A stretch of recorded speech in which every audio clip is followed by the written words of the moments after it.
आज हम इस वीडियो में आपको बताएंगे साल 2024 में जीवित पुत्रिका या जितिया व्रत कब है, पूजा व पारण का शुभ व्रत की विधि, नहाए खाए और खुर जितिया की तिथि और इस व्रत के नियम क्या है।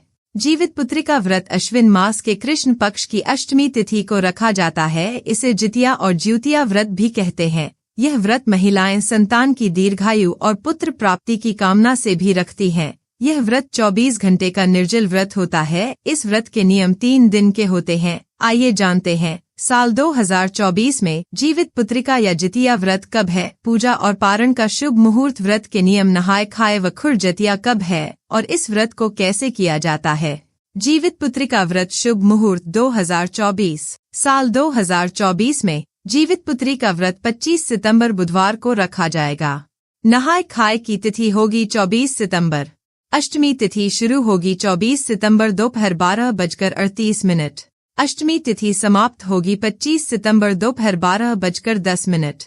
पूजा का शुभ मुहूर्त होगा 25 सितंबर सुबह 10:41 से दोपहर 12:12। लाभ उन्नति मुहूर्त होगा प्रातःकाल 6:01 से प्रातःकाल 7:41। अमृत सर्वोत्तम मुहूर्त होगा प्रातःकाल 7:41 से प्रातःकाल 9:12। व्रत का पारण होगा 26 सितंबर गुरुवार प्रातःकाल 4:35 से 5:23। जीवित पुत्रिका व्रत पूजा विधि।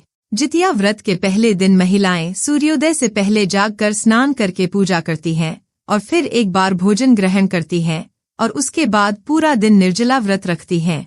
इसके बाद दूसरे दिन सुबह सवेरे स्नान के बाद महिलाएं पूजा पाठ करती हैं और फिर पूरा दिन निर्जला व्रत रखती हैं। व्रत के तीसरे दिन महिलाएं पारण करती हैं। सूर्य को अर्घ्य देने के बाद ही महिलाएं अन्न ग्रहण कर सकती हैं। मुख्य रूप से पर्व के तीसरे दिन झोर भात, मरुआ की रोटी और नोनी का साग खाया जाता है। अष्टमी को प्रदोष काल में महिलाएं जीमूत वाहन की पूजा करती है। जीमूत वाहन की कुशा से निर्मित प्रतिमा को धूप दीप, अक्षत, पुष्प, फल आदि अर्पित करके फिर पूजा की जाती है। इसके साथ ही मिट्टी और गाय के गोबर से सियारिन और चील की प्रतिमा बनाई जाती है। प्रतिमा बन जाने के बाद उसके माथे पर लाल सिंदूर का टीका लगाया जाता है। पूजन समाप्त होने के बाद जीवित पुत्रिका व्रत की कथा सुनी जाती है। जीवित पुत्रिका या जितिया व्रत के नियम। जितिया व्रत 3 दिनों का होता है। पहले दिन नहाए खाए, दूसरे दिन निर्जला व्रत और तीसरे दिन ब्रह्मा मुहूर्त में उठकर स्थान ध्यान के बाद व्रत का पारण करना चाहिए। तीनों दिन सात्विकता का ख्याल रखते हुए तामसिक चीजों का इस्तेमाल नहीं करना चाहिए।